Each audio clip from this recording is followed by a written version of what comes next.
नमस्कार प्यारे दोस्तों, रिविजन सीरीज में आज अपन बात करने वाले हैं तरलों के यांत्रिक गुण यानी मैकेनिकल प्रॉपर्टीज ऑफ फ्लूइड्स। यानी आज बात करेंगे फ्लूइड मैकेनिक्स की। इससे पहले भी अपन 3 चैप्टर का रिवीजन कर चुके हैं। यदि वो वीडियो आपने नहीं देखे हैं तो पहले वो जरूर देखें। चलिए बात करते हैं इसमें। सबसे पहले बात करते हैं घनत्व की। तो हम जानते हैं कि घनत्व का जो फॉर्मूला होता है वो द्रव्यमान बटा आयतन है, यानी रो बराबर में m बटा v। मात्रक की बात करें तो अपन कह सकते हैं कि m का मात्रक kg होता है और आयतन का मात्रक मीटर क्यूब होता है, तो kg बटा मीटर क्यूब इसका SI मात्रक होगा। बात करें CGS की तो kg के रिगार्डिंग होगा ग्राम और मीटर के रिगार्डिंग होगा सेंटीमीटर, तो ग्राम पर सेंटीमीटर क्यूब इसका CGS मात्रक होगा, यानी ग्राम पर सीसी बोलते हैं। कुछ बातें हैं जो आपको याद रखनी है, जैसे पानी का घनत्व जो होता है वो 1000 kg पर मीटर क्यूब होता है या फिर 1 ग्राम पर सीसी होता है। ये आपके डिमांड के हिसाब से डेटा रखना पड़ेगा। यदि kg पर मीटर क्यूब में पूछे तो 1000 बताना है और ग्राम पर सीसी में पूछे तो 1 बताना है। और इस तरीके से अपन रिलेशन भी ढूंढ लिया कि 1 ग्राम पर सीसी बराबर में होता है 1000 kg पर मीटर क्यूब। ठीक है, इसी तरीके से अपन Hg के घनत्व की बात करें तो 13600 kg पर मीटर क्यूब होगा और ग्राम पर सीसी में बात करूँ तो 13.6 ग्राम पर सीसी होगा। ये बड़ी आसान सी बातें थी। अब अपन देखते हैं कि मिश्रण का घनत्व क्या होगा। मिश्रण का घनत्व अपन कह सकते हैं कि 2 या 2 से अधिक पदार्थों को आपस में मिला दिया जाए तो मिश्रण का घनत्व क्या होगा। मिलाने का तरीका अपने 2 प्रकार का होगा, या तो अपन द्रव्यमान और घनत्व दिए हों तब आपको बताना होता है, या फिर आयतन और घनत्व दिया हो तब बताना है। तो पहला केस अपन क्या ले रहे हैं कि द्रव्यमान के रूप में। तो अपने को दिया क्या है कि एक तो द्रव्यमान दिया है और एक घनत्व दिया है। तो अपन रो मिक्सर का सूत्र जानते हैं कि रो मिक्सर बराबर में क्या होगा, कुल द्रव्यमान बटा में कुल आयतन।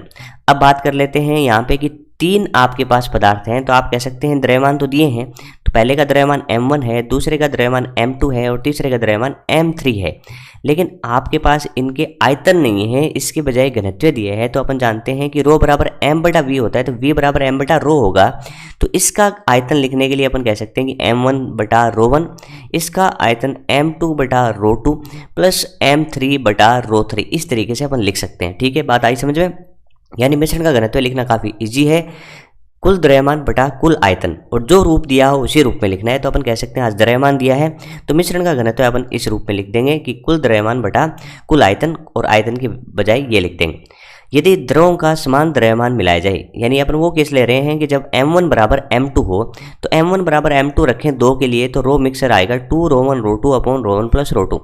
ऐसा क्वेश्चन अपन काइनेमेटिक्स यानी एकविमीय गति में भी करते थे। कैसे करते थे कि कोई भी जो कण है वो आधी दूरी के लिए v1 से चले, अगली आधी दूरी के लिए v2 से चले, तो उसका औसत वेग आता था 2v1 v2 upon v1 plus v2। तो इसी तरीके से ये रो मिक्सर कब है, जब समान द्रव्यमान हो तब 2 मिश्रण के लिए या 2 पदार्थों के लिए मिश्रण का घनत्व होगा 2 रो 1 रो 2 अपॉन रो 1 प्लस रो 2। इसका अलग दूसरा प्रकार देखें तो दूसरा प्रकार अपना है कि आयतन के अनुपात के रूप में दिया जाए। तो अपन कह सकते हैं कि मिश्रण का घनत्व रो मिक्सर होगा, तो अपन कह सकते हैं कि कुल द्रव्यमान बटा कुल आयतन। आज आयतन दिया है तो v1 v2 v3 लिख लिया, द्रव्यमान नहीं दिया है तो m1 की जगह लिख सकते हैं रो 1 v1 रो 2 v2 और रो 3 v3। यदि द्रव का समान आयतन दिया हो, v1 बराबर v2 दिया हो, तो अपन कह सकते हैं कि रो मिक्सर का सूत्र आएगा आपका रो 1 प्लस रो 2 बटा 2। तो ये भी काफ़ी ईजी है। इस तरीके का क्वेश्चन अपन एकविमीय गति में करते थे कि कोई भी कण जो है वो आधे समय के लिए v1 से चले, अगले आधे समय के लिए v2 से चले, तो औसत वेग क्या होगा, तो उत्तर होता था v1 प्लस v2 बटा 2। तो इस तरीके से मिश्रण का घनत्व अपन ने देखा। 4 सूत्र अपन ने देखे द्रव्यमान के रूप में, तो आप लिख सकते हैं बड़े आसानी से कुल द्रव्यमान बटा कुल आयतन। जो नहीं दिया है उसको गायब कर देंगे।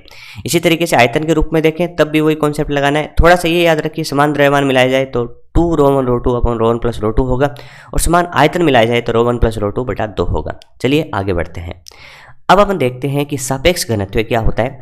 तो सापेक्ष घनत्व का सूत्र होता है कि दिए गए द्रव का घनत्व बटा 4 डिग्री सेल्सियस पर शुद्ध जल का घनत्व। यानी यहाँ पे अपन रो किसका लेंगे, द्रव का लेंगे, बटा यहाँ पे अपन किसका लेंगे, पानी का, किस ताप पर, 4 डिग्री सेल्सियस पर। और पानी का घनत्व अपन जानते हैं कि 1 ग्राम पर सीसी होता है, तो भाग देने से कोई फर्क पड़ेगा नहीं। जैसे किसी भी मान लो अपन कह सकते हैं कि पदार्थ का, जैसे मरकरी है यानी पारा है, उसका जो घनत्व है वो 13.6 ग्राम पर सीसी है, तो उसका सापेक्ष घनत्व काफ़ी इजी है। सापेक्ष घनत्व निकालने के लिए कहेंगे कि 13.6 बटा 1 और ग्राम पर सीसी कट जाएगा, तो सिंपल सा है, ग्राम पर सीसी हटा दीजिए, सापेक्ष घनत्व लिख दीजिए। और सापेक्ष घनत्व का कोई इकाई नहीं होता, कोई विमा नहीं होता, और एक धनात्मक अदिश राशि है। ये बात आप अच्छे से जानते हैं। अब बात कर लेते हैं दाब की। तो दाब का सूत्र होता है अभिलंब बल बटा क्षेत्रफल। आपको ये समझना पड़ेगा अभिलंब बल का मतलब क्या होता है। देखिए ये सतह है, सतह के लंबवत जो बल होता है वही दाब उत्पन्न करने के लिए जिम्मेदार होता है। सतह के लंबवत जो बल होता है वही दाब उत्पन्न करता है। सतह के जो समांतर बल होंगे वो दाब उत्पन्न नहीं कर सकते। तो अपन कह सकते हैं कि जो सतह है, ये सतह है, इस सतह के लंबवत बल होगा वही अपन लेंगे तो अभिलंब बल बटा क्षेत्रफल। इसको प्रणोद बल भी कहते हैं या प्रणोद भी कहते हैं बटा क्षेत्रफल। तो इस तरीके से दाब के सूत्र हुए। दाब एक अदिश राशि है। बात करते हैं एसआई मात्रक की। तो दाब का एसआई मात्रक होता है पास्कल, यानी 1 पास्कल बराबर 1 न्यूटन बटा मीटर स्क्वायर होता है। विमा आपको सभी को आती है, ए बटा ए से आसानी से फाइंड कर सकते हैं, विमा ये आ जाएगी। अब बात करते हैं कि प्रायोगिक मात्रक। तो वायुमंडलीय दाब अपन ज़्यादातर यूज़ करते हैं, तो ये प्रायोगिक मात्रक है, बार या टोर है। यह संबंध आपको याद रखना चाहिए कि 1 एटीएम बराबर होता है 1.01325 इंटू 10⁵5 पास्कल, या इसको ऐसे भी लिख सकते हैं 1.01 10⁵5 पास्कल। इसी तरीके से 1.01325 बार और 760 टोर, या फिर अपन कह सकते हैं 760 mm ऑफ Hg या 10.3 मीटर ऑफ वाटर। इनका मतलब मैं बता देता हूँ। ये सारी चीज़ें तो आपको समझ में आती है कि 1 एटीएम बराबर इतने पास्कल, इतने बार, इतने टोर होते हैं, बट ये 760 mm क्या होता है, इसको ऐसे भी लिख सकते हैं कई बार 76 centimetre of Hg। 76 centimetre of Hg, इसका मीनिंग आप ऐसे समझ सकते हैं कि 76 सेंटीमीटर का जो Hg का स्तंभ होता है, 76 सेंटीमीटर का जो Hg का स्तंभ होता है वो एक वायुमंडलीय दाब यानी 1 एटीएम दाब उत्पन्न कर देता है। क्या कहना है, 76 सेंटीमीटर का Hg स्तंभ 1 एटीएम दाब उत्पन्न कर सकता है। क्योंकि इसमें 76 सेंटीमीटर क्यों चाहिए, क्योंकि Hg का घनत्व काफ़ी ज़्यादा होता है। लेकिन इसी के लिए अपन पानी यूज कर लें तो अपन कह सकते हैं कि पानी से यदि आपको 1 एटीएम दाब उत्पन्न करता है तो इसके लिए पानी का जो स्तंभ होगा वो 10.33 मीटर चाहिए। तो ये बात आपको समझ में आ गई होगी कि 1 एटीएम बराबर 760 mm ऑफ Hg लिखने का मीनिंग क्या है। कह रहा है कि 760 mm का जो स्तंभ होगा वो 1 एटीएम दाब उत्पन्न करेगा Hg के केस में, लेकिन पानी का कितना स्तंभ लेना पड़ेगा, 10.33 मीटर ऑफ वाटर। ये बात आ गई समझ में। चलिए आगे बढ़ते हैं। अब देखते हैं कि द्रव के द्वारा लगाया गया दाब क्या होगा। अपने को देखना है कि इस जगह पे जो h जो ऊंचाई है, या फिर अपन कह सकते हैं कि h द्रव स्तंभ है, इसकी वजह से इस बिंदु पर दाब क्या होगा। तो दाब निकालने के लिए अपन कह सकते हैं P द्रव की वजह से दाब निकाल रहे हैं, बल बटा क्षेत्रफल। बल की बात करूं तो मैं कह सकता हूं ये संपूर्ण द्रव है, उसका जो भार है वो mg है, mg बटा a है। m को आप बड़े आसानी से लिख सकते हो कि m बराबर क्या होता है, रो इंटू वी, तो घनत्व इंटू आयतन लिख सकते हैं, इंटू g बटा a। यहाँ पे अपन कह सकते हैं इस आधार का क्षेत्रफल है a, और a आपका यहाँ से कैंसिल आउट हो गया। तो आप कह सकते हैं कि P द्रव या फिर P लिक्विड की वजह से जो दाब आया है वो उसका उत्तर आया रो जी एच। रो जी एच, रो क्या होगा, इस द्रव का घनत्व होगा, जी आप जानते हैं। एच की बात करूं तो एच ये वाला है जो आपको याद रखना है कि ये जो एच होता है वो ऊर्ध्वाधर ऊंचाई लेनी है। आपको क्या लेनी है, ऊर्ध्वाधर ऊंचाई लेनी है, जो कई क्वेश्चंस में काम आएगी, अपन बाद में समझेंगे। तो एच क्या है, ऊर्ध्वाधर ऊंचाई है। लेकिन आपसे पूछ ले कि कुल दाब क्या है, तो आप कहेंगे भाई कुल दाब की गणना करें तो पहले वायुमंडलीय दाब भी तो होगा ना, क्योंकि इससे ऊपर वायुमंडल भी तो है, तो वायुमंडलीय दाब की बात कर लेंगे, प्लस में अपन बात कर लेंगे द्रव की, तो ये आपका कुल दाब आएगा। तो वायुमंडलीय दाब किसी ने कैलकुलेट कर रखा है जिसको पी नोट से दर्शाते हैं, और द्रव की वजह से अपन ने कैलकुलेट कर लिया रोजीएच। तो पी कुल आपका आ गया यहाँ पे पी नोट प्लस रोजीएच। ये बात आपको समझ में आ गई। तो अपन ने क्या करा, द्रव की वजह से पूछे तो आपको बताना है rho G H, M G H की तरह ही है ना, ये तो बड़ा आसान है। इसी तरीके से आपसे पूछे कि कुल दाब कितना होगा तो आप कहेंगे वायुमंडलीय दाब भी शामिल कर लेंगे, जिसमें आएगा पी नोट प्लस रोजीएच। अब बात करते हैं दाब के प्रकार की। तो दाब के प्रकार होते हैं 3, वायुमंडलीय दाब, गेज दाब और वास्तविक दाब। चलिए एक एक करके तीनों को समझने की कोशिश करते हैं। पहला है वायुमंडलीय दाब। तो सिंपल सी बात है, वायुमंडल की वजह से जो दाब लगेगा समुद्र की सतह पे वो वायुमंडलीय दाब होगा, और वायुमंडलीय दाब का जो मान होगा वो पी नोट होगा, और पी नोट का मान 1.01325 इंटू 10⁵5 पास्कल भी लिख सकते हैं या न्यूटन बटा मीटर स्क्वायर भी लिख सकते हैं। तो वायुमंडल की वजह से जो दाब होगा वायुमंडलीय दाब होगा, और वायुमंडलीय दाब का मापन बैरोमीटर से किया जाएगा। ये अपन आगे देखेंगे, वायुमंडलीय दाब का मापन किससे किया जाएगा, बैरोमीटर से। अब बात करते हैं गेज दाब की। तो गेज दाब के कई और नाम भी होते हैं कि गेज दाब को अपन पी अतिरिक्त भी बोल देते हैं, पी अतिरिक्त भी बोल देते हैं, या फिर अपन पी द्रव भी बोल देते हैं, पी द्रव भी बोल देते हैं। क्यों बोल देते हैं, देखिए, दाब मापी के द्वारा मापा गया अतिरिक्त दाब, दाब मापी के द्वारा अतिरिक्त दाब, यानी मैं कह सकता हूं कि वायुमंडलीय दाब के अलावा दाब, वायुमंडलीय दाब के अलावा दाब जो होता है ना, वही आपका गेज दाब होता है। अपन ने अभी देखा, क्या देखा कि पानी है, इसमें भरा हुआ है, तो अपन कह सकते हैं कि इस पे वायुमंडलीय दाब पी नोट तो लगता ही है, लेकिन इस पॉइंट पे पी नोट में कितना और जुड़ता है, रो जी एच। तो पी नोट के अलावा कितना लगा, रो जी एच। तो यही आपका गेज दाब होगा। तो अपन कह सकते हैं पी गेज बराबर रो जी एच होता है, यानी पी गेज समानुपाती एच होता है। और गेज दाब का मापन मैनोमीटर की सहायता से किया जाता है। मैनोमीटर की सहायता से गेज दाब नाप लेते हैं, बैरोमीटर की सहायता से वायुमंडलीय दाब नाप लेते हैं। अब बात आती है एब्सोल्यूट प्रेशर या वास्तविक दाब या परम दाब इसका नाम होता है। तो ये कहता है कि वायुमंडलीय दाब और गेज दाब का योग वास्तविक दाब कहलाता है। तो अपन यहाँ पे कह सकते हैं कि पी एब्सोल्यूट बराबर में P ATM plus P gauge होगा, और पी एटीएम पी नोट होता है और पी गेज आपका रो जी एच होता है। तो इस तरीके से एब्सोल्यूट यानी वास्तविक दाब जो अभी अपन ने देखा है कि कुल दाब जो होता है, कुल दाब जो होता है वो पी द्रव का होता है प्लस में पी द्रव का होता है प्लस में वायुमंडल होता है। थोड़ा सा इसको सही लिख लेता हूँ। देखो अपन ऐसे कर लेते हैं कि जो कुल दाब है वो कुल दाब एक तो आएगा कौन, वायुमंडलीय दाब। एक कौन आएगा इसमें, वायुमंडलीय दाब। एक इसमें कौन आएगा, एक इसमें आएगा पी द्रव, पी द्रव। तो इसका नाम तो क्या हो जाएगा, वास्तविक दाब। इसका नाम वायुमंडलीय दाब, इसका नाम गेज दाब। तो इस तरीके से अपन ने संबंध देख लिया कि दाब के प्रकार क्या होते हैं। ठीक है, समझ में आया होगा। मैं उम्मीद करता हूँ कि ये वीडियो आपको अच्छा लग रहा है। अच्छा लग रहा है तो इसको लाइक करें, शेयर करें। ठीक है, आगे बढ़ते हैं। आगे अब एक पॉइंट और देख लेते हैं कि स्थिर द्रव। पहले यहाँ पे ध्यान दीजिए कि स्थिर द्रव होगा या अत्वरित होगा। अत्वरित मतलब त्वरण नहीं होगा, या फिर स्थिर होगा। तब अपन कह सकते हैं कि मुक्त सतह से समान गहराई एच पर दाब सेम होता है, अर्थात द्रव में एक क्षैतिज तल में सभी बिंदुओं पर दाब सेम होता है। यानी मैं बात करूँ एक पात्र की, और एक पात्र में एक द्रव भरा है और ये स्थिर है। तो स्थिर होने की वजह से अपन कह सकते हैं कि इसके अंदर जो इस तल में इस जगह पे सभी बिंदुओं पे दाब सेम होगा, क्योंकि स्थिर है, अत्वरित है। तो सतह क्या रहेगी, ऐसे रहेगी। तो अपन कह सकते हैं कि ऐसे रहेगी। तो समान गहराई पर दाब भी क्या होगा, सभी बिंदुओं पर सेम होगा। पॉइंट नंबर 1 खत्म हुआ। पॉइंट नंबर 2 की बात कर लेते हैं। द्रव की सतह पर दाब द्रव की सतह के आकार द्रव के सतह के क्षेत्रफल पर निर्भर नहीं करता, जबकि द्रव स्तंभ की ऊंचाई पर निर्भर करता है। यहाँ पे अपन देख सकते हैं, देखिए इस तरीके से ये वाला बनाया गया है। इसके अंदर ये वाला क्या है, इस तरीके से आयताकार। ये अपन कह सकते हैं इस तरीके की शेप ले रखा है, ये इस तरीके से शेप ले रखा है, और ये इस तरह के घुमावदार है। तो अपन को पता करना है कि ए, बी और सी और डी पर दाब क्या होगा। तो अपन दाब का सूत्र जानते हैं कि कुल दाब जो होता है वो किसकी वजह से आता है, वायुमंडलीय दाब। तो वो तो पी नोट है। तो यहाँ पे भी पी नोट दाब है, यहाँ पे भी पी नोट है, और यहाँ पे भी पी नोट है, और यहाँ पे भी पी नोट है। तो सब जगह पी नोट है। अब बात करते हैं कि रो तो अपन कह सकते हैं एक जैसा ही द्रव है सब में, तो रो सबका सेम। जी तो सेम है ही। एच की बात करें तो वो तो ऊर्ध्वाधर ऊंचाई होती है, तो सभी केस में ऊर्ध्वाधर ऊंचाई एच ही है। तो इस वजह से सभी बिंदुओं पर दाब एक जैसा है। तो अपना आंसर आया रो जी एच। तो डिपेंडेंसी किस पे है, देखिए पी नोट सबके लिए सेम। रो अपन कह सकते हैं कि एक ही द्रव है तो रो सबका सेम है, रो सबका सेम है। जी सेम है ही। और एच अपन कह सकते हैं किसके केस में डिपेंडेंसी है, जिस पे निर्भर करता है, वो सबका सेम है। तो दाब भी सबका सेम है। तो ए, बी और सी, डी पर दाब एक जैसा है। अब बात करते हैं वायुमंडलीय दाब या टोरिसेली प्रयोग, यानी वायुमंडलीय दाब किसकी सहायता से नापेंगे। तो बैरोमीटर वायुमंडलीय दाब मापने का यंत्र होता है। बैरोमीटर कैसे बनाते हैं, तो अपन कहेंगे कि एक पात्र लेंगे। कैसा पात्र लेंगे, बोला ऐसा पात्र लेंगे। इस पात्र के अंदर ऐसा द्रव भरेंगे जिसका घनत्व ज़्यादा है, तो अपन कहेंगे Hg भर लेते हैं। भर लिया Hg। अब 1 मीटर लंबी ऐसी पाइप लेंगे जो एक सिरे से खुली हो, दूसरे सिरे से बंद हो। इसको पूरा Hg से भर लेंगे ऊपर तक। फिर पूरा Hg से ऊपर तक भरने के बाद में या इस सिरे को है ना, या तो ढक्कन से बंद कर दो या फिर अंगूठे से बंद कर लो।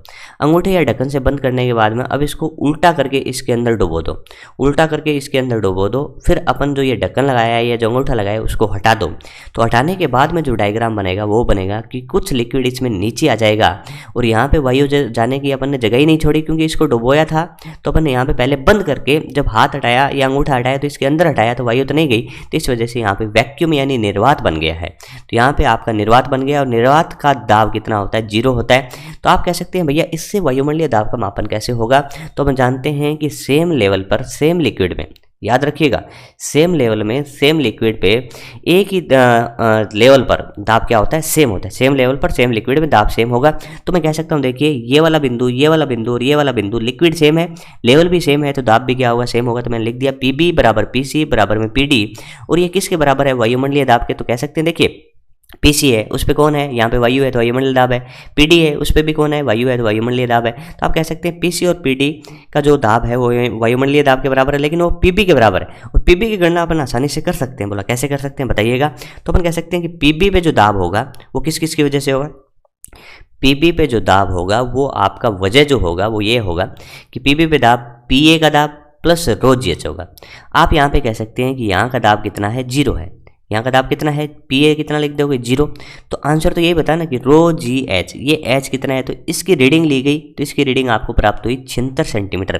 तो एच जी का 76 सेंटीमीटर प्राप्त हुआ। फिर ये पी बी पे कह रहा है कि रो जी एच, तो मरकरी का क्या होता है घनत्व है 13.6 इंटू 10⁻³ यानी 13,600 होता है। जी का मान 9.81 होता है। 76 सेंटीमीटर को मीटर में चेंज कर दिया, फिर इसको सोल्व किया तो ये आ गया, कितना आया, ये 1.013 10⁵5 न्यूटन बटा मीटर स्क्वायर यानी पास्कल आया। तो ये तो मान पी नोट के बराबर ही आया, जो कि वायुमंडलीय दाब अपन पहले से ही जानते थे। तो अपन कह सकते हैं वायुमंडलीय दाब का मापन क्या करा गया कि यहाँ पे तो वायु स्तंभ की वजह से दाब है, लेकिन यहाँ पे दाब तो मरकरी स्तंभ की वजह से है। तो अपन कह सकते हैं जो वायु का वो स्तंभ जो किलोमीटर में है, उस स्तंभ को 76 सेंटीमीटर के मरकरी ने संतुलित कर दिया। अब कई बार क्वेश्चन ये भी आता है कि बैरोमीटर में पानी का उपयोग क्यों नहीं करते। भाई बैरोमीटर में पानी का उपयोग करेंगे तो 10.33 मीटर की ट्यूब चाहिए, जैसा संभव नहीं है। इतनी बड़ी ट्यूब को रखेंगे कहाँ, फिर रीडिंग कैसे लेंगे, ये प्रॉब्लम आती है। तो इसलिए बैरोमीटर में पानी के बजाय मरकरी को यूज़ करते हैं, क्योंकि मरकरी का घनत्व यानी Hg का घनत्व ज़्यादा होता है। ये बात आई समझ में, आगे बढ़ते हैं। अब देख लेते हैं मैनोमीटर। तो मैनोमीटर एक साधारण यंत्र है जो एक बंद पात्र में रखी गैस के दाब का मापन किया जाता है। यहाँ पे अपन कह सकते हैं कोई गैस रही होगी, इस गैस का दाब आपको मापना है। तो आप कह सकते हैं ये गैस है और गैस में सभी बिंदुओं पे दाब सेम होता है। तो ये गैस कहाँ तक होगी, यहाँ तक होगी, और ये थोड़ा सा द्रव क्या कर दिया, इसने विस्थापित कर दिया। अब अपन एक कॉन्सेप्ट जानते हैं कि सेम द्रव में सेम लेवल पर दाब सेम होगा। तो यहाँ से अपन कह सकते हैं कि ए और बी का दाब सेम होगा, लेकिन ए का जो दाब होगा वो तो गैस का दाब होगा, और बी पे जो दाब होगा, पी बी पे मैं दाब बात करूँ, वो तो किसकी वजह से होगा, पी सी प्लस में रो जी एच होगा। तो यही तो लिखा है, पी गैस का दाब पी ए के बराबर होगा, जो कि पी बी के बराबर होगा, क्योंकि ये तो लेवल बराबर है, तो पी बी बराबर होगा, क्योंकि पी ए बराबर पी है, क्योंकि इसका कॉन्सेप्ट हो ये सेम लिक्विड में सेम लेवल पर दाब सेम होगा। यहाँ पे पी लिख सकते हैं P C plus rho G H, और पी सी यहाँ पे वायुमंडल के कॉन्टैक्ट में, तो P naught plus rho G H, तो यहाँ पे गैस का दाब आ गया P naught plus rho G H. तो इस तरीके से मैनोमीटर क्या करता है, किसी भी गैस का दाब माप सकता है। ये बात आई समझ में, आगे बढ़े, चलिए आगे बढ़ते हैं। अब देखते हैं पास्कल का नियम। पास्कल के नियम के अनुसार यदि किसी परिबद्ध तरल का मतलब होता है कि उस तरल को किसी बंद पात्र में बंद कर दिए, आयतन में बढ़ोतरी नहीं हो रही, किसी परिबद्ध तरल के दाब को एक विशेष बिंदु पर परिवर्तित किया जाए, तो किया गया परिवर्तन तरल के हर बिंदु तथा पात्र की दीवारों पर समान परिमाण में स्थानांतरित होता है। कॉन्सेप्ट समझने की कोशिश करते हैं। मान लीजिए इस तरीके से अपन क्या करते हैं कि एक बंद घड़ा लेते हैं। इस बंद घड़े को यहाँ से अपन कह सकते हैं पिस्टन से इस तरीके से बंद किया, यहाँ पे द्रव भरा हुआ है। अपन कह सकते हैं कि पहले यहाँ पे दाब 1 है, यहाँ पे दाब 2 है, यहाँ पे दाब 3 है। अब अपन एक्स्ट्रा दाब लगाते हैं, और एक्स्ट्रा दाब लगाने से मान लीजिए 3 की बढ़ोतरी होती है। तो कह रहा है कि पास्कल कह रहा है कि किसी परिबद्ध तरल के एक विशेष बिंदु पर जितना दाब में परिवर्तन किया जाता है, वैसा का वैसा परिवर्तन सभी जगह स्थानांतरित हो जाता है बिना किसी हानि के। तो पहले 1 था, पहले 2 था, पहले 3 था, तो सब में कितना कितना बढ़ोतरी होगी, 3 होगी। तो पास्कल ये नहीं कहता कि सभी जगह दाब सेम होगा। पास्कल कहता है कि किसी एक बिंदु पे जितना दाब में परिवर्तन करेंगे, वो परिवर्तन सभी जगह वैसे का वैसा ट्रांसफर हो जाएगा। तो इस तरीके से ये पास्कल का नियम हो गया। अब देखिए पास्कल के नियम के अनुप्रयोग क्या है, हाइड्रोलिक जैक हो गया। जैसे आजकल हाइड्रोलिक जैक आते हैं जिसकी वजह से गाड़ी को ऊपर उठाते हैं, या फिर अपन कह सकते हैं लिफ्ट, जैसे हाइड्रोलिक लिफ्ट ये आपको दिखाई दे रही है। प्रेस, जैसे अपन कह सकते हैं कि किसी भी कठोर वस्तु को या स्टील की वस्तु को आकार देना है तो हाइड्रोलिक प्रेस का यूज़ करते हैं। हाइड्रोलिक ब्रेक गाड़ियों में होते हैं। बात करनी है अपने हाइड्रोलिक लिफ्ट की। हाइड्रोलिक लिफ्ट के केस में कह सकते हैं कि इस तरीके से ये वाला क्षेत्रफल कम होता है, ये क्षेत्रफल ज़्यादा होता है। जहाँ पे अपने को गाड़ी उठानी है यानी भारी द्रव्यमान रखना है, उसका क्षेत्रफल ज़्यादा रखेंगे, और जहाँ पे अपने को बल लगाना है, आरोपित करना है, वहाँ का क्षेत्रफल कम रखेंगे। तो यहाँ पे अपन कह सकते हैं कि अपने आरोपित कितना किया, F1 किया, यहाँ का क्षेत्रफल A1 है, तो उसका जो असर है वो किस रूप में आया, F2 के रूप में आया, जो कि क्षेत्रफल A2 है। तो देखते हैं क्या कहते हैं। आरोपित दाब की बात करूँ तो आरोपित दाब देखिए बल बटा क्षेत्रफल होता है, तो F1 बटा A1 हो गया। स्थानांतरित दाब की बात करूं तो यहाँ पे कह सकते हैं F2 बटा A2 हो गया। पास्कल का नियम कहता है कि जितना दाब आरोपित दाब की बात करता है, पास्कल कहता है कि जितना दाब बदलोगे उतना ही दाब स्थानांतरित हो जाएगा। तो आरोपित दाब बराबर स्थानांतरित दाब हो गया। तो अपन कह सकते हैं F1 बटा A1 बराबर F2 बटा A2। यहाँ पे आप एनालिसिस करेंगे F2 का, तो F2 आपको क्या मिलने वाला है, देखो F2 मिलेगा A2 बटा A1 और गुणा में F1। आप यहाँ पे गौर से देखेंगे तो A2 ज़्यादा है, A2 क्या है, ज़्यादा है, A1 क्या है, कम है। तो आप कह सकते हैं कि F2 का मान ज़्यादा आएगा F1 से। यही तो करना था। देखिए अपन कहते हैं कि दाब बराबर स्थानांतरित होता है, लेकिन यहाँ पे अपन कह सकते हैं कि कम बल की सहायता से ही ज़्यादा बल उत्पन्न करके भारी वस्तु को अपन उठा सकते हैं। यही तो हाइड्रोलिक लिफ्ट का क्या हुआ, अनुप्रयोग हुआ या यूज हुआ, जिसकी वजह से अपन कह सकते हैं अपन भाई 10 न्यूटन लगाएंगे तो उस 10 न्यूटन का कितना गुना आगे जाएगा वो तो डिपेंड करेगा। जैसे यहाँ पे मैं क्षेत्रफल कहूँ कि A2 10 है और यहाँ पे ये 1 है, कम है ना ये, तो अपन कह सकते हैं कि मैं यदि यहाँ पे 10 न्यूटन बल लगाता हूँ तो आगे 100 न्यूटन जाता है, यानी 10 गुना प्रभाव पड़ता है, जिसकी वजह से अपन कम बल में ज़्यादा बल उत्पन्न करके एक भारी वस्तु को ऊपर उठा सकते हैं। ठीक है, बात आई समझ में। ये हो गया आपका हाइड्रोलिक लिफ्ट। अब बात कर लेते हैं कि दाब में परिवर्तन क्या होगा। देखिए अपन ने फॉर्मूला लिखा था कि लिक्विड के केस में जो फॉर्मूला है वो आपका आया था रो जी एच।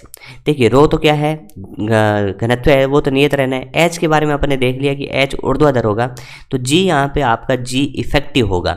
जी इफेक्टिव होगा, इफेक्टिव का मतलब जैसे ऊर्ध्वाधर ऊपर की ओर ए त्वरण से गतिशील लिफ्ट के अंदर आप जी इफेक्टिव देखने जाएंगे तो आपको मिलेगा कि जी इफेक्टिव तो क्या होता है, जी प्लस ए होता है। तो आपके ये दो बिंदु हैं बी और ए, इन पे आप दाबांतर चाहते हैं तो आप कह सकते हैं गहराई में है तो दाब तो इसका ज़्यादा होगा, तो पी ए का दाब ज़्यादा होगा पी बी से, बट कितना ज़्यादा होगा, तो आपका उत्तर होगा रो जी इफेक्टिव इंटू एच। रो जी इफेक्टिव तो जी इफेक्टिव तो जी प्लस ए हुआ ना, और इंटू एच, तो इस तरीके से आपको लिखना पड़ेगा। तो ये कह सकते हैं अपन इस त्वरित फ्रेम में दाब में परिवर्तन होता है। इसी तरीके से यदि लिफ्ट ऊर्ध्वाधर नीचे की ओर ए त्वरण से गतिशील है तो आपका जी इफेक्टिव क्या होने वाला है, जी माइनस ए होने वाला है। तो आप कह सकते हैं ए पे दाब ज़्यादा है, P A minus P B, तो कितना ज़्यादा है, तो वो दाब आएगा रो जी इफेक्टिव, आप कह सकते हैं जी माइनस ए इंटू एच। तो इस तरीके से ये आपका हो गया जी इफेक्टिव। इस तरीके से बात करते हैं 3 नंबर, एक समान वेग से गतिशील हो तो आपका जी इफेक्टिव जो होगा वो आपका कितना होगा, जी होगा, क्योंकि इसमें त्वरण तो कितना हुआ 0, तो उस केस में आप कह सकते हैं ओनली रो जी एच होगा। तो ये तो हो गया ऊर्ध्वाधर का। अब बात कर लेते हैं क्षैतिज में। मान लीजिए कोई पात्र है और कोई पात्र में द्रव भरा है, कोई पात्र है जैसे इस तरीके से था, इस पात्र में पहले द्रव ऐसे था, अब इसको अपन क्षैतिज दिशा में त्वरित करेंगे तो इस पात्र में जो द्रव की शेप होगी वो इस तरीके से होगी। अब इस तरीके से होगी तो इसके डेरिवेशन पे अपन नहीं जाएंगे, अपने से पूछेगा कि ए और बी में दाब किसका ज़्यादा होगा, तो अपन कहेंगे भाई इस पे द्रव स्तंभ ज़्यादा है तो दाब तो इसका ही ज़्यादा होगा, इसका तो कम होगा। तो बोला पी ए ज़्यादा होगा पी बी कम होगा, लेकिन पी ए कितना ज़्यादा होगा, तो देखिए यहाँ पे तो गहराई का है, तो यहाँ पे तो किसका है, यहाँ पे अपन कह सकते हैं ये दूरी सीधी दूरी, तो आपको रो जी एच की तरह ही लिखना है, रो की जगह रो लिखना है, जी की जगह ए लिखना है, क्योंकि ये किस से जा रहा है, ए त्वरण से जा रहा है, और एच की जगह क्या लिखना है, कितना क्षैतिज दूरी पीछे है। तो मैं यहाँ पे सिंपल सी बात कहूँ कि अपन कह सकते हैं कि नीचे जब आते हैं, एच ऊंचाई नीचे आते हैं तो रो जी एच से बढ़ता है, लेकिन एल पीछे जाते हैं तब भी रो ए एल से बढ़ता है। रो जी एच की तुलना करके रो ए एल लिखना है। मैंने क्या बताया कि जैसे फॉर एग्जाम्पल अपन कहते हैं कि स्थिर है और अपन कह रहे हैं कि इसमें कितना नीचे आए, एच नीचे आए, तो जितना दाब यहाँ है उससे यहाँ पे कितना ज़्यादा दाब होगा, तो आपका उत्तर होगा रो जी एच ज़्यादा होगा। लेकिन आप पीछे जा रहे हैं तो उस केस में त्वरित वाला केस होगा, तो त्वरित वाले केस में पहले तो आपको डायग्राम बनाना पड़ेगा कि त्वरित वाले केस में ऐसे होगा, फिर यहाँ से आप इतना सा पीछे जा रहे हैं तो कितना बढ़ेगा, तो आपका उत्तर होगा रो जी की जगह ए और एल, कितना पीछे गए, तो एल पीछे जाने पे भी आपका दाब बढ़ता है रो एल से, एच नीचे आने पे दाब बढ़ता है रो जी एच से। तो ये बात आपको समझ में आ गई होगी। ये क्षैतिज सतह से कितना कोण बनाएगा, तो उसका उत्तर होता है tan थीटा बराबर ए बाई जी। tan थीटा बराबर क्या होगा, ए बाई जी। तो ये याद रखिए कि इस तरीके से त्वरित करें तो क्षैतिज से बनाया गया कोण होगा tan थीटा बराबर ए बाई जी। तो ये दो आपको क्वेश्चन सीखने हैं। आगे बढ़ते हैं। अब हम देखते हैं आर्किमिडीज का सिद्धांत। आर्किमिडीज का सिद्धांत कहता है कि तरल में आंशिक या पूर्ण रूप से डूबी हुई वस्तु पर तरल ऊपर की ओर एक बल लगाता है जिसे उत्प्लावन बल कहते हैं, जिसका मान विस्थापित तरल के भार के बराबर होता है। आर्किमिडीज कहता है कि कोई भी वस्तु आंशिक या पूर्ण रूप से जल के अंदर डुबोते हैं, जैसे अपन टैंक के अंदर से बाल्टी खींचते हैं, तो बाल्टी जब पानी के अंदर होती है तब आसानी से खींच सकते हैं, क्योंकि द्रव बाल्टी पे ऊपर की ओर एक बल लगाता है जिसकी सहायता से अपनी सहायता करता है, जिससे आसानी से निकाल लेते हैं। तो अपन कह सकते हैं कि द्रव ऊपर की ओर एक बल लगाता है जिसे उत्प्लावन बल कहते हैं, और उसका मान जो होता है वो विस्थापित, जैसे अपन कह सकते हैं कि पूरा बर्तन है उसको पूरा ऊपर तक भर लिया, अब किसी वस्तु को इसमें डुबोएंगे तो कुछ पानी एक्स्ट्रा जो है वो विस्थापित हो गया, वो यहाँ आ गया, तो इसको तोल लेंगे तो इसका जो भार होगा ना वो भार ही इसके उत्प्लावन बल के बराबर होगा, ये कहना चाहता है। ये समझ में आ गया होगा। अब देखिए, एक होता है वस्तु का भार, एक होता है उत्प्लावन बल। वस्तु का भार वस्तु को डुबोने की कोशिश करता है, बट उत्प्लावन बल तैराने की कोशिश करता है। वस्तु का भार अपन लिखते हैं W बराबर mg, और इसको आगे और अच्छे से लिखें तो mg को मैं लिख सकता हूँ रो बॉडी, यानी वस्तु का घनत्व है v वस्तु का आयतन इंटू g। तो अपन कह सकते हैं कि वस्तु का भार लिखेंगे रो बॉडी v गुणा g, v इसका संपूर्ण आयतन होगा। अपन कहते हैं कि वस्तु का जो भार है वो गुरुत्व केंद्र पर ऊर्ध्वाधर नीचे की ओर लगता है। सबको पता है mg ऊर्ध्वाधर नीचे की ओर लगता है। अब बात करते हैं उत्प्लावन बल। उत्प्लावन बल का सिंबल लेते हैं Fb। तो Fb का सूत्र होता है रो लिक्विड V इनसाइड गुणा में g। रो लिक्विड, देखिए इसके अंदर किसका लिया है, रो बॉडी, बट इसके अंदर किसका लिया है, rho liquid. V inside, V inside का मतलब होता है कि वो आयतन जो पानी के अंदर डूबा है। जैसे ये वस्तु है तो वी इनसाइड कितना चलेंगे, इतना चलेंगे जो पानी के अंदर डूबा है, और गुणा में जी। तो यहाँ पे अंतर समझना है कि वस्तु का भार लिखेंगे तो रो बॉडी संपूर्ण आयतन इंटू जी, जबकि उत्प्लावन बल लिखेंगे तो rho liquid V inside into G. और ये कह सकते हैं कि उत्प्लावन बल जो होता है ना वो विस्थापित जो द्रव करता है, ये द्रव जैसे विस्थापित किया, इसके गुरुत्व केंद्र पर ऊर्ध्वाधर ऊपर की ओर लगता है। विस्थापित, ये याद रखिएगा पॉइंट, अच्छा पॉइंट है कि विस्थापित द्रव के गुरुत्व केंद्र पर ऊर्ध्वाधर ऊपर की ओर लगता है। देखिए भार कहाँ पे लगता है, वस्तु के गुरुत्व केंद्र पर ऊर्ध्वाधर नीचे की ओर लगता है, लेकिन उत्प्लावन बल क्या लगता है, विस्थापित द्रव के गुरुत्व केंद्र पर ऊर्ध्वाधर ऊपर की ओर लगता है। अब इसके डिफरेंट डिफरेंट केस देख लेते हैं। पहला केस है कि वस्तु का घनत्व लिक्विड से ज़्यादा हो। वस्तु का घनत्व लिक्विड से ज़्यादा हो तो उस केस में यदि वस्तु का भार ज़्यादा है उत्प्लावन बल से, तो भैया वस्तु का जो भार होता है वो डुबोने की कोशिश करता है, वो ज़्यादा है तो वस्तु द्रव में डूब जाएगी। अब बात करते हैं कि वस्तु का घनत्व लिक्विड के घनत्व के बराबर है, तो अपन कह सकते हैं कि उस सिचुएशन में वस्तु पूरी डूब गई है। उस सिचुएशन में वस्तु पूरी डूब गई है। जैसे अपन कह रहे हैं कि दोनों के घनत्व बराबर हैं, तो दोनों के घनत्व बराबर हैं तो अपन, जैसे मैं बात करूं कि यहाँ पे अपन एक वस्तु को लाते हैं, उसको धीरे धीरे हथेली की सहायता से रखते जाते आखिरी में अपन यहाँ तक रख देते हैं ना, तो यहाँ पे पूरा डूबकर तैरने लग जाती है। या तो ये केस होता है, या फिर अपन हाथ से धीरे से वस्तु को जहाँ पर भी रख के आएंगे वहीं के वहीं रहेगी, न तो ऊपर जाएगी न नीचे जाएगी, क्योंकि इस केस में वस्तु पूरी डूब चुकी है। और इस केस में पूरी क्यों डूबती है, तो फॉर्मूला जानते हैं ना, फॉर्मूला क्या जानते हैं, देखिए अपन कहते हैं कि rho liquid V inside into G, ये तो होता है उत्प्लावन बल। mg की बात करूं तो mg क्या होता है, देखिए mg होता है रो बॉडी V इंटू जी। आप कह रहे हैं इस केस में ये बराबर है, ये बराबर है, g बराबर है, तो v इनसाइड बराबर v है, इसका मतलब संपूर्ण डूबा है। तो इस केस में वस्तु वहीं रह जाएगी जहाँ उसे छोड़ा जाए, या फिर कह सकते हैं कि वस्तु संपूर्ण डूब कर तैर जाएगी। तीसरा केस लेते हैं कि जिसके केस में बॉडी का डेंसिटी पानी के डेंसिटी से कम है, यानी पानी का डेंसिटी ज़्यादा है तो वस्तु को तैरा देगी। तो इस केस में उत्प्लावन बल ज़्यादा है और वस्तु का जो भार है वो कम है, तो वस्तु इसके अंदर अपन देखिए, एक तो ऐसे है कि वस्तु इस तरीके से आंशिक रूप से डूब कर तैरेगी, या अपन ने क्या करा कि वस्तु को ऐसे डुबो दिया, लेकिन वो डुबो तो दिया लेकिन वो ऊपर उठ के आ जाएगी और यहाँ आकर तैरने लगेगी, तो वस्तु सतह की तरफ चलना शुरू करेगी, उस सतह पर पहुँचकर आंशिक रूप से डूब कर तैरेगी। तो यही वाला केस अपने से ज़्यादा पूछते हैं कि भैया आंशिक रूप से में कितना आयतन अंदर है, कितना आयतन बाहर है, ये क्वेश्चन ज़्यादा पूछे जाते हैं। तो इस क्वेश्चन को हल करने के लिए अपन कुछ बातें देख लेते हैं। यहाँ पे वही है कि यहाँ पे अपन इसको हटाते हैं थोड़ा सा, मैं यहाँ पे लिख सकता हूँ रो बॉडी V संपूर्ण इंटू जी बराबर में rho liquid V inside into G, क्योंकि तैरने की स्थिति में तो FB और mg बराबर होगा, तो इस केस में अपन कह सकते हैं कि V इनसाइड बटा V अपन लिख सकते हैं, V इनसाइड बटा V लिख सकते हैं रो बॉडी अपॉन रो लिक्विड, यानी ये वो भाग है जो तरल के अंदर वस्तु का भिन्नात्मक आयतन है। इसी तरीके से V आउट अपॉन V भी देख सकते हैं, रो लिक्विड माइनस रो बॉडी बटा रो लिक्विड। इससे सॉल्व किया, आपको ये याद रखना है कि V इनसाइड बटा V बराबर होगा रो बॉडी अपॉन रो लिक्विड। अब बात कर लेते हैं आभासी भार। आभासी भार का मतलब क्या होता है, देखिए अपन कह सकते हैं कि कोई भी वस्तु है जैसे स्प्रिंग की सहायता से उसको गुटके को ऐसे पानी में डुबो दिया हो और वस्तु पूर्ण रूप से पानी में डूबी हो, तो अपन कह सकते हैं कि देखिए mg नीचे लग रहा होगा, एक उत्प्लावन बल ऊपर लग रहा होगा, तो अपन कह सकते हैं कि जो इसका रीडिंग आना था वो mg से कम आएगा। तो आभासी भार जो होता है ना, उसका सूत्र होता है आभासी भार बराबर वास्तविक भार माइनस में उत्प्लावक बल। यानी आभासी भार की बात करूँ तो W अपैरेंट होता है, और W अपैरेंट को मैं कह सकता हूँ वास्तविक भार माइनस में उत्प्लावन बल, ऐसे लिख सकते हैं। इसको आगे सॉल्व करें तो आप ऐसा भी लिख सकते हैं W1 माइनस में rho liquid upon rho body, ये भी याद रख सकते हैं। तो अपन कह सकते हैं कि आभासी भार क्या होगा, वास्तविक भार माइनस उत्प्लावन बल, और वास्तविक भार W से दर्शा सकते हैं, उत्प्लावन बल F उत्प्लावन दर्शा दिया, इसको आगे सॉल्व कर सकते हैं ऐसे। ठीक है, देखिए पहला पार्ट अपना खत्म होता है जो हाइड्रोस्टैटिक था, जिसके अंदर अपन कह सकते हैं कि द्रव स्थिर था या पात्र के सापेक्ष द्रव बह नहीं रहा था। अब अपन तरल गतिकी की बात करेंगे। तरल गतिकी के अंदर लिक्विड फ्लो होगा, पाइप के अंदर जैसे पानी बहता है उस तरीके से बहेगा।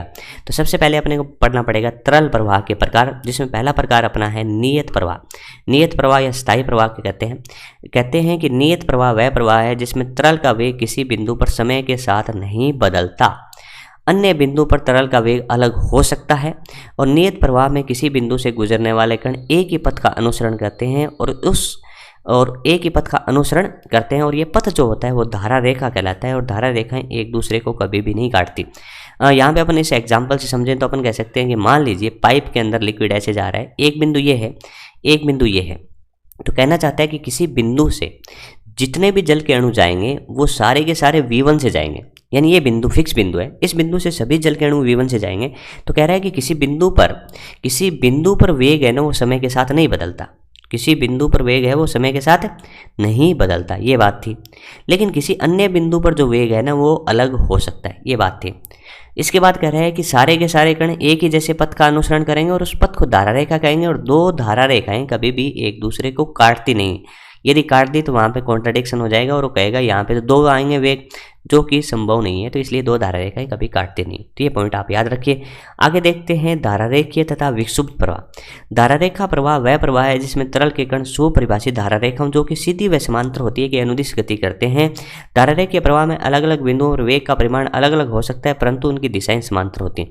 मैं आपको बात करूँ तो इस तरीके से कुछ चीज़ें हो सकती हैं कि इस तरीके से कि भैया इस धारा रेखा प्रवाह के अंदर सुपरिभाषित धारा रेखा होंगी जो कि सीधी और समांतर होंगी, सीधी और समांतर होंगी। ऐसा हो सकता है कि इसका V1 है या इसका V2, परिमाण अलग अलग हो सकते हैं बट दिशा हमेशा समांतर होंगी, किसमें, धारा रेखा में। अब बात करते हैं विक्षुब्ध प्रवाह की। विक्षुब्ध एक अनियमित प्रवाह है जिसमें कण यादृच्छिक गति करते रहते हैं, जिसके कारण भंगुर धाराएं उत्पन्न होती है जो अधिक ऊर्जा हानि के लिए जिम्मेदार होती है। तो ऐसे वाला प्रवाह अपन पढ़ने से बचते हैं, ठीक है। अब देखिए, तो इस तरीके से अपन कह सकते हैं कि ये अपना कौन सा प्रवाह हो गया, विक्षुब्ध प्रवाह। विक्षुब्ध प्रवाह के अंदर अपन क्या बात करते हैं, विक्षुब्ध प्रवाह में अपन कहेंगे देखिए, जैसे कई बार होता है कि नल है, नल को बहुत ज़्यादा खोल दिया तो उसके कण जो होती है उथल पुथल से मच जाती है, और जो प्रवाह होता है वो इस तरीके से प्रवाह होता है, कुछ जल के अणु ऐसे आते हैं, कुछ जल के अणु ऐसे आते हैं। तो ये यादृच्छिक गति होगी जिसके कारण भंगुर धाराएं उत्पन्न होती है जो कि उच्च ऊर्जा हानि के लिए जिम्मेदार होती है, ठीक है। ये बात समझ में आई, चलिए आगे बढ़ते हैं। अब देखते हैं अपन सांतत्य समीकरण यानी इक्वेशन ऑफ कंटिन्यूटी। ये वाली जो समीकरण है वो द्रव्यमान संरक्षण पर आधारित है। इसका स्टेटमेंट है A1V1 बराबर में A2V2। A1 का मतलब क्या है, देखिए यहाँ पे अपन कह रहे हैं कि कोई पाइप है, जैसे ये पाइप है, यहाँ पे अपन कह रहे हैं कि क्षेत्रफल यहाँ पे A1 है अनुप्रस्थ काट क्षेत्रफल, तो यहाँ पे वेग V1 है, यहाँ पे इसका अनुप्रस्थ काट क्षेत्रफल आपका A2 है तो वेग V2 है। तो ये कह रहा है कि AV है ना, जो AV है वो नियत रहता है, AV है ना वो नियत रहता है। तो इसका कहने का मतलब क्या है कि V उल्टा है A का, जहाँ का क्षेत्रफल कम होगा ना वहाँ का वेग ज़्यादा होगा, जहाँ का क्षेत्रफल है कम होगा वहाँ का वेग ज़्यादा होगा। तो इस तरीके से अपन कह सकते हैं A1V1 बराबर A2V2, और ये द्रव्यमान संरक्षण पर आधारित है और AV का मान कांस्टेंट रहेगा। तो इस तरीके से ये याद रखिएगा ना। इसी पे आधारित एक फॉर्मूला और परिभाषित करते हैं, आयतन फ्लक्स या प्रवाह की दर जिसको Q से दर्शाते हैं, प्रति सेकंड प्रवाहित दर का आयतन, यानी dV/dt, जिसको आगे सॉल्व करते हैं क्योंकि अपन जानते हैं आयतन क्या होता है, A इंटू वी होता है, A इंटू वी होता है, सॉरी A इंटू एल होता है, A इंटू एल होता है, L/T क्या होता है, वेग होता है, तो Q बराबर AV है। याद रखिए Q क्या है, प्रवाह की दर है, Q क्या है, प्रवाह की दर है जो AV के बराबर होता है। मात्रक की बात करें तो मात्रक V का मात्रक होगा मीटर क्यूब बटा सेकंड, और कई बार होता है लीटर भी ले लेते हैं, लीटर बटा सेकंड। तो यहाँ से अपन सांतत्य के समीकरण में क्या क्या क्वेश्चन सीखे, द्रव्यमान संरक्षण पर आधारित है, AV नियत रहेगा, क्षेत्रफल जहाँ कम होगा वहाँ पे वेग ज़्यादा होगा, A1V1 बराबर A2V2 लगाते हैं, प्रवाह की दर Q होगी जिसका सूत्र AV होगा या dV/dt होगा, मात्रक मीटर क्यूब बटा सेकंड होगा। इसी का एक अपन अनुप्रयोग लें तो कहते हैं कि जब पानी एक नल से गिरता है तो गुरुत्व के कारण गिरते हुए जल का वेग नल से दूरी के साथ बढ़ता है। यानी मैं आपको बात कहूँ कि V1 और V2 में जैसे जैसे अपन यहाँ से इसको यहाँ से यह जल का अणु यहाँ से छूटा और गुरुत्व के कारण जैसे जैसे नीचे आ रहा है तो वेग बढ़ता जा रहा है, तो V2 इसका ज़्यादा है, यानी वेग यहाँ पे ज़्यादा है, यहाँ का वेग क्या है, ज़्यादा है। यहाँ का वेग ज़्यादा होगा तो यहाँ का क्षेत्रफल क्या होगा, कम होगा। क्षेत्रफल कम होने की वजह से अपन कह सकते हैं जो जल धारा है वो संक्रिय होती जाती है। तो ये बात आपका आ गया ना समझे कि वेग बढ़ेगा वहाँ पे अनुप्रस्थ काट क्षेत्रफल घटेगा, ठीक है, या फिर जहाँ का अनुप्रस्थ काट क्षेत्रफल कम होगा वहाँ का वेग ज़्यादा होगा। तो इस तरीके से इक्वेशन ऑफ कंटिन्यूटी को अपन ने देखा। अब बात करते हैं बर्नौली प्रमेय की। तो बर्नौली प्रमेय जो है ऊर्जा संरक्षण पर आधारित है, जबकि सांतत्य समीकरण द्रव्यमान संरक्षण पर आधारित है। इसका जो स्टेटमेंट होता है वो कहता है कि जो ऊर्जाएं हैं उनका योग नियत रहता है किसी भी एक बिंदु पे। तो यहाँ पे 3 प्रकार की ऊर्जा लेता है, दाब ऊर्जा, गतिज ऊर्जा और स्थितिज ऊर्जा। ये वाला जो मैं बढ़ा रहा हूँ वो क्या है कि आपकी गतिज ऊर्जा प्रति एकांक क्षेत्रफल है, हाफ mv² बटा में v लिखा गया जिसकी वजह से हाफ ρv² आ गया, तो उसको जाने दें। तो अपन कह सकते हैं कि P plus half ρv² plus ρgs का मान क्या होता है, नियत होता है। आप यहाँ पे बड़े आराम से लिख सकते हैं, यहाँ का P1 प्लस में यहाँ का स्पीड हाफ ρv1 का होल स्क्वायर प्लस यहाँ की ऊंचाई ρg h1, ये इन तीनों का योग जो है यहाँ पे है उतना ही योग कुल मिला के यहाँ पे होगा। यहाँ का दाब मैं P2 लिख सकता हूँ, यहाँ का वेग आप लिख रहे हैं रो V2 का होल स्क्वायर प्लस रो GH2। तो इस तरीके से अपन कह सकते हैं कि बर्नौली प्रमेय लगा सकते हैं। अब अपन क्या करते हैं कि सभी में रो जी का भाग देते हैं इस समीकरण में, P बटा रो जी V²/2G और H बराबर कॉन्स्टेंट होता है। तो यहाँ पे कह सकते हैं P बटा रो जी का नाम दाब शीर्ष है, V²/2G का नाम वेग शीर्ष है और H आपका गुरुत्व शीर्ष है। नाम याद रखिए, P बटा रो जी दाब शीर्ष होगा, V²/2G वेग शीर्ष होगा, H आपका गुरुत्व शीर्ष होगा और सभी शीर्षों का जो मात्रक होगा वो आपका मीटर होगा। सभी शीर्षों का मात्रक होगा वो मीटर होगा और विमा की बात करें तो वो विमा L होगा। ठीक है, ये बात आपको समझ में आ गई होगी। आगे बढ़ते हैं, बर्नौली प्रमेय के अनुप्रयोग देखते हैं। बर्नौली प्रमेय के अनुप्रयोग की बात करें तो इसमें बात करते हैं वेंचुरी मीटर की। वेंचुरी मीटर ये बर्नौली प्रमेय पर आधारित है। किसी क्षैतिज नली में द्रव के प्रवाह की दर को नापता है। द्रव के प्रवाह की दर को मतलब Q को नापता है। इसके अंदर अच्छे क्वेश्चंस बनते हैं, थ्योरेटिकल क्वेश्चंस बनते हैं। यहाँ पे अपन कह सकते हैं कि A1 जो है वो ज़्यादा है। A1 क्या है? ज़्यादा है। तो यहाँ का V1 क्या होगा? कम होगा। जहाँ का क्षेत्रफल ज़्यादा वहाँ का V1 कम। अपन देखिए क्षैतिज के केस में जब इक्वेशन लिखते हैं तो यहाँ पे आप देख सकते हैं P1 plus half rho V² है। तो यहाँ से मैं कह सकता हूँ कि P प्लस 1/2 रो V²। S तो दोनों का सेम हो गया तो कट आउट हो गया। तो वो नियत होता है जहाँ का वेग ज़्यादा होता है, ये V जिसका ज़्यादा होता है तो ये वाली ऊर्जा बढ़ गई। नियत रखना है तो इसको घटना पड़ेगा, वहाँ का दाब क्या होता है? कम होता है। तो मैंने कहा इसको ध्यान रखिएगा, जहाँ का क्षेत्रफल ज़्यादा वहाँ का वेग कम, लेकिन जहाँ का वेग कम वहाँ का दाब क्या होगा भाई? उल्टा। दाब क्या होगा? ज़्यादा। तो ये समझ में। इधर आते हैं, A2 यहाँ का क्या है? कम है। तो A2 कम है तो V2 यहाँ का क्या है? ज़्यादा है। V2 यहाँ का ज़्यादा है तो P2 यहाँ का कम है। इसी वजह से अपन कह सकते हैं यहाँ का दाब ज़्यादा है, यहाँ का दाब कम है। तो इसी वजह से जो द्रव है, जो लिक्विड है, वो इसमें ज़्यादा ऊंचाई तक गया है, इसमें कम ऊंचाई तक गया। और जो इनका अंतर है, कितना अंतर है? वो H है। तो अपन कह सकते हैं कि P1 ज़्यादा है किससे? P2 से। बोला कितना ज़्यादा है? बोला रो GH ज़्यादा है। रो GH ज़्यादा है। देखिए क्षैतिज के केस में पहली बात तो ये समीकरण आप लिख सकते हैं, यहाँ का दाब P1 हाफ रो V1 का होल स्क्वायर, यहाँ का दाब P2 plus half rho V2 का होल स्क्वायर। इस वाले समीकरण को आप याद रखिए, P1 माइनस P2 बराबर में हाफ रो V2 का होल स्क्वायर माइनस V1 का होल स्क्वायर। कई सारे क्वेश्चन हो जाएंगे। अब इसकी जगह अपन क्या रख देंगे? रो GH रख देंगे। यहाँ की जगह अपन क्या रख देंगे? रिप्लेसमेंट डाल देंगे Q बटा A1 और Q बटा A2। फिर इसको सॉल्व कर लेंगे तो Q बराबर आएगा A1 V1 बराबर A2 V2, A1 A2 upon A1 A2 और गुणा में √2GH A1 का होल स्क्वायर माइनस A2 का होल स्क्वायर। डेरिवेशन अपन नहीं कर रहे हैं क्योंकि यहाँ पे अपन फॉर्मूले देख रहे हैं। तो यहाँ पे क्या क्या बातें याद रखनी है? पहले याद रखना है कि वेंचुरी मापी किस पे आधारित है? तो बर्नौली पे। क्या करता है? क्षैतिज नली में द्रव के प्रवाह को नापता है। ये क्वेश्चन आपको अच्छे से आना चाहिए कि जहाँ का क्षेत्रफल ज़्यादा है वहाँ का वेग कम, वहाँ का दाब ज़्यादा, इसलिए ये ऊंचाई इतनी ज़्यादा है। इसको अपन अच्छे से ध्यान रख सकते हैं कि P1 माइनस P2 बराबर हाफ रो V2 का होल स्क्वायर माइनस V1 का होल स्क्वायर। तो यहाँ पे इस तरीके से इसको आगे भी सॉल्व कर सकते हैं। यहाँ पे सॉल्व करेंगे तो आप कह सकते हैं कि V2 का होल स्क्वायर बराबर V1 का होल स्क्वायर प्लस 2GH। एक ऐसी समीकरण भी बनती है जिससे भी न्यूमेरिकल हो सकते हैं। और Q का सूत्र तो अपने डेराइव कर लिया है। ठीक है, समझ में आ गई होंगी ये बातें। अब देखते हैं दूसरा अनुप्रयोग, टोरिसेली का बहिस्राव का नियम। तो कहता है कि कोई भी पात्र है, उस पात्र का अनुप्रस्थ काट क्षेत्रफल यहाँ पे A ले रहे हैं। इस सूक्ष्म छिद्र का क्षेत्रफल कई बार स्मॉल a लिखते हैं, कई बार A0 भी लिख देते हैं, वो मान लेते हैं। ठीक है, ये भरा हुआ है, इसमें ऊंचाई कितनी है? H है। जो सूक्ष्म छिद्र किया गया है वो कहाँ पे किया गया है? तो यहाँ पे जल की सतह से H गहराई पे किया गया है। तो तल से देखेंगे तो वो ऊंचाई इतनी होगी। अब अपने से क्या क्या पूछता है कि बोला इससे जो जल के अणु निकलेंगे वो उसका वेग क्या होगा प्रारंभ में? तो अपन कहेंगे वो तो वेग होगा V बराबर √2GH। लेकिन H कहाँ से लेंगे? बोला H टॉप से, V बराबर √2GH और H फ्रॉम टॉप। क्षैतिज परास की बात करें तो क्षैतिज परास का फॉर्मूला मैं कहूँगा कि 2 गुणा में H टॉप और H बॉटम। ठीक है, ये दोनों लिखने पड़ते हैं इसमें, डेरिवेशन अपन नहीं करें, याद रखिए। बहिस्राव वेग क्या होगा? V बराबर √2GH टॉप। H कहाँ से लेंगे? ऊपर चलेंगे, जैसे ये वाला H लेंगे। R क्या होगा? क्षैतिज परास अपन कह सकते हैं R होगा 2 गुणा में H टॉप और H बॉटम दोनों लेंगे। और तीसरा है कि ये जल का अणु जब निकला तो ये सतह पे कब पहुंच गया? तो वो होता है T बराबर 2H/G। तो T बराबर में 2H/G में H कहाँ से लेंगे? तो ये जो H होगा वो आपका बॉटम होगा। क्या होगा? बॉटम होगा। थोड़ा ध्यान रखिए, ये गलत हो सकता है। V बराबर √2GH, H कहाँ से? टॉप से। R बराबर में 2 गुणा में H टॉप और H बॉटम दोनों। T बराबर में 2H बॉटम बटा G। ठीक है, क्षैतिज परास अधिकतम होने की शर्त यह होती है कि जो ये पात्र है और पात्र में जितनी हाइट तक जल भरा है उसकी आधी हाइट तक आप सूक्ष्म छिद्र करिए, उसके केस में आपको अधिकतम परास उतनी मिलेगी जितना वो पानी भरा हुआ है। मैं आपको यहाँ पे समझाना चाहूँ तो ऐसे समझा सकता हूँ कि ये पात्र है, इसमें यहाँ तक पानी भरा है और यहाँ पे पानी का जो ऊंचाई है वो कैपिटल H मान लेते हैं। तो आपको अधिकतम क्षैतिज परास चाहिए तो आप सूक्ष्म छिद्र किस पे करेंगे? H/2 पे करेंगे और उस केस में जो ये परास आपको मिलने वाली है वो H के बराबर मिलने वाली है। और ये आगे वाला क्वेश्चन कह रहा है कि यदि छिद्र टैंक के तल में हो, ये वाला केस नहीं है, छिद्र यहाँ पे हो सकता है या यहाँ पे हो सकता है, तब टैंक को खाली होने में कितना समय लगेगा। ये तो ऐसा है कि जल के अणु को पहुँचने में कितना समय लगेगा, ये कह रहा है कि खाली होने में कितना समय लगेगा। तो टी बराबर में ए बटा ए नोट, ए नोट आपका सूक्ष्म छिद्र का क्षेत्रफल है, ए पात्र का क्षेत्रफल है, ये वाला यहाँ वाला ये वाला, और 2h/g, एच मतलब अपन कह सकते हैं एच ऊंचाई तक पानी भरा है। यहाँ से क्वेश्चन बनता है कि टी समानुपाती √h का। ठीक है, आप इसको कर सकते हैं, इतने फॉर्मूले हो गए, याद रखिएगा।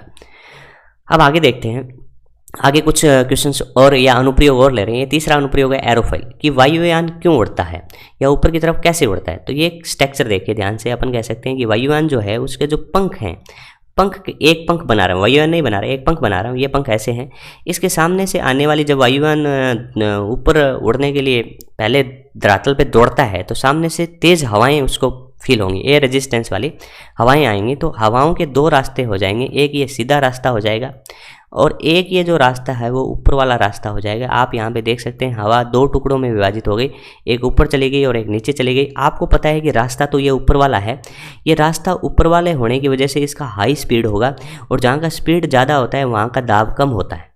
और यहाँ पे अपन कह सकते हैं कि स्पीड लो है क्योंकि ये रास्ता कम चलना है, तो यहाँ का v क्या होगा भाई, कम होगा, और यहाँ का v कम होगा तो यहाँ का दाब तो ज़्यादा होगा। तो नीचे का दाब क्या हो गया, ज़्यादा हो गया। आपकी हथेली जैसे है, हथेली के नीचे का दाब ज़्यादा हो गया, ऊपर का दाब कम हो गया, तो हथेली कहाँ उठेगी, ऊपर उठेगी, ऊपर उठेगी। इसी के लिए वायुयान ऊपर उड़ जाती है और ऊपर उड़ना चालू कर देती है। लेकिन इस केस में आपसे पूछे, यहाँ पे आप कह सकते हैं भैया v1 ले लेते हैं, यहाँ पे v1 ले लेते हैं तो ये p1 है। यहाँ का v2 क्या है, v2 ज़्यादा है तो यहाँ का दाब क्या है, कम है, यानी p2 कम है। तो आप यहाँ पे बड़े आराम से लिख सकते हैं कि जो बल होगा वो क्या आता है, p1 minus p2, p1 minus p2। अपन पहले अभी लिख के आए ना कि p1 माइनस p2, क्षैतिज के केस में हाफ रो और v2 का होल स्क्वायर माइनस v1 का होल स्क्वायर। अब कुछ नहीं करना, दोनों तरफ a से गुणा कर देना है, a से गुणा करने से आपको बल मिल जाएगा। तो p1 minus p2 half rho v2 का होल स्क्वायर माइनस v1 का होल स्क्वायर, यहाँ पे a से गुणा कर दिया, यहाँ पे a से गुणा कर दिया। रो आपका हवा का लेना है, a क्या लेना है, पंखों का क्षेत्रफल लेना है। ठीक है, ये समझ में आ गया वायुयान किस तरीके से उड़ता है। बेसिक थ्योरी पढ़नी है तो आप थ्योरी पढ़ें, फिर इसको समझे, जरूर समझ में आएगा। इसी तरीके से कि आंधी में टीन की छत का उड़ना, आंधी चलती है तब टीन की छतें उड़ जाती हैं। कारण सुनते हैं, ये हवा आई तो हवा आने की वजह से यहाँ का वेग बहुत ज़्यादा हो गया, वेग यहाँ का बहुत ज़्यादा हो गया तो यहाँ का पी क्या हो गया, कम हो गया, पी कम हो गया तो ये पी क्या हो गया, ज़्यादा हो गया। ये पी ज़्यादा होने से अपन कह सकते हैं ये पी ज़्यादा है, ये पी कम है, तो ऊपर की तरफ बल लगेगा जिसकी वजह से छत ऊपर उठेगी, ऊपर उठने के बाद में फिर क्षैतिज दिशा में, आंधी की दिशा में उड़ जाएगी। बोला इसके केस में कौन सा कॉन्सेप्ट लगाएंगे, यही लगाएंगे, p1 माइनस p2 1/2 रो v2 का होल स्क्वायर माइनस v1 का होल स्क्वायर। यदि आपको f ही चाहिए, f लिफ्ट चाहिए, तो आप ऐसा कह सकते हैं कितना बल लगेगा, तो 1/2 रो ये क्षेत्रफल किसका, छत का, v2 का होल स्क्वायर माइनस v1 का होल स्क्वायर। यदि आप यहाँ पे कह रहे हैं कि v1 ये बहुत ही कम है तो इसको 0 भी मान सकते हैं। ये बात आई समझ में, इस तरीके से इसको सॉल्व कर लेंगे। चलिए आगे बढ़ते हैं। कणित्र की कार्यविधि, जैसे अपन कहते हैं कि जैसे सैलून की दुकान या नाई की दुकान पे जाते हैं तो वहाँ पे अपन कहते हैं कि जो बोतल होती है उससे पानी का जो छिड़काव करते हैं वो कैसे करते हैं, तो ध्यान से सुनते हैं। यहाँ पे अपन कहते हैं रबर बॉल होती है जिसके अंदर हवा होती है, इसको अपन दबाएंगे तो यहाँ से बहुत तेज़ गति से हवा निकलेगी, तो यहाँ पे वेग क्या होगा, ज़्यादा होगा। वेग ज़्यादा होने से यहाँ का दाब पी क्या हो जाएगा, कम हो जाएगा। अंदर का जो दाब है वो पी इसके कंपेरिजन में ज़्यादा हो जाएगा, तो जो पानी है वो उस दाब से निम्न दाब की तरफ ऊपर उठना चालू होगा, और ऐसे यहाँ पे पानी उठ के एक बार इसके कांटेक्ट में यहाँ तक आ जाएगा। क्यों, क्योंकि यहाँ का दाब कम है, यहाँ का दाब है ज़्यादा है, तो ये पानी ऊपर की तरफ आएगा, ऊपर की तरफ आएगा। यहाँ से तेज़ी से हवा बह रही है तो उस हवा के साथ ये पानी चला जाएगा और फुहारे के रूप में छिड़काव होगा। तो आपको याद रखना है कणित्र की कार्यविधि भी किससे समझाते हैं, कणित्र की कार्यविधि भी आप बर्नौली से समझाते हैं। ये बात आई समझ में। इसके कई सारे सेंट स्प्रे हो गया, या फिर अपन कह सकते हैं जिससे पेंट यानी कलर करते हैं, कलर करने के लिए अपन जो है बोतल टांगते हैं और उससे ऊपर तेज़ी से हवा पास करवाते हैं तो पेंट उसके साथ चला जाता है और फिर अपन कलर कर देते हैं। इसी तरीके से मैग्नेस प्रभाव भी अपन देखने को मिलता है फिरकती हुए गेंद में। फुटबॉल के गेम में ऐसा होता है कि फुटबॉल को आपको क्या करना है कि सीधी दिशा में न भेज के मोड़ते हुए भेजना है, तो आप क्या करेंगे, देखिए ये फुटबॉल है, आप सेंटर पे किक करेंगे तो फुटबॉल सीधी जाएगी, लेकिन आप यहाँ पे किक कर सकते हैं, यहाँ पे किक कर सकते हैं। तो यहाँ पे जो अपने फुटबॉल लिए वहाँ देखते हैं कि वो कैसे किक किया गया है। यहाँ पे किक किया गया है तो वो ऐसे करके और ऐसे घूमेगी, तो ऐसे घूमेगी तो सामने से उसको एयर रेजिस्टेंस फील होगा, तो ऐसे घूमेगी। तो यहाँ पे अपन कह सकते हैं ऐसे है और यहाँ पे ऐसे है, तो यहाँ पे तो इसका विरोध सा हुआ है, तो यहाँ पे विरोध हुआ है, यहाँ पे इसका सहयोग हुआ है, तो यहाँ की स्पीड क्या है, ज़्यादा होगी। स्पीड ज़्यादा होगी तो प्रेशर यहाँ का कम हो गया, यहाँ का पी क्या हो गया, कम हो गया। यहाँ की स्पीड देखिए, यहाँ पे ये तो ऐसे आना चाहता है, हवा इसके सामने से आती है, तो स्पीड क्या होगी, डिक्रीज होगी। स्पीड डिक्रीज होगी तो प्रेशर क्या हो गया, इंक्रीज हो गया। तो यहाँ का इस जगह का पी क्या हो गया, ज़्यादा हो गया, तो यहाँ का दाब ऊँचा है, वहाँ का दाब कम है, तो ओवरऑल बल कहाँ लगेगा, ऊपर लगेगा। तो ये जो बॉल है वो सीधी न जाके ऐसे हुए मुड़ जाएगी। तो ये भी आपको मैग्नेटिक प्रभाव से समझाया जा सकता है। तो इस तरीके से अपन ने क्या है कि फ्लूइड मैकेनिक्स के अंदर हाइड्रोस्टैटिक यानी द्रव स्थितिकी और तरल गतिकी दोनों का अच्छे से अध्ययन किया। उम्मीद करता हूँ कि ये सारी चीज़ें आपको बहुत अच्छे से समझ में आई होंगी और आपके लिए हेल्पफुल भी रही होंगी। यदि ये वीडियो आपको अच्छा लगा हो, लाइक शेयर सब्सक्राइब जरूर करते रहिए और अपने दोस्तों को भी इसके साथ शेयर करें जिसका उसका भी फायदा हो। धन्यवाद।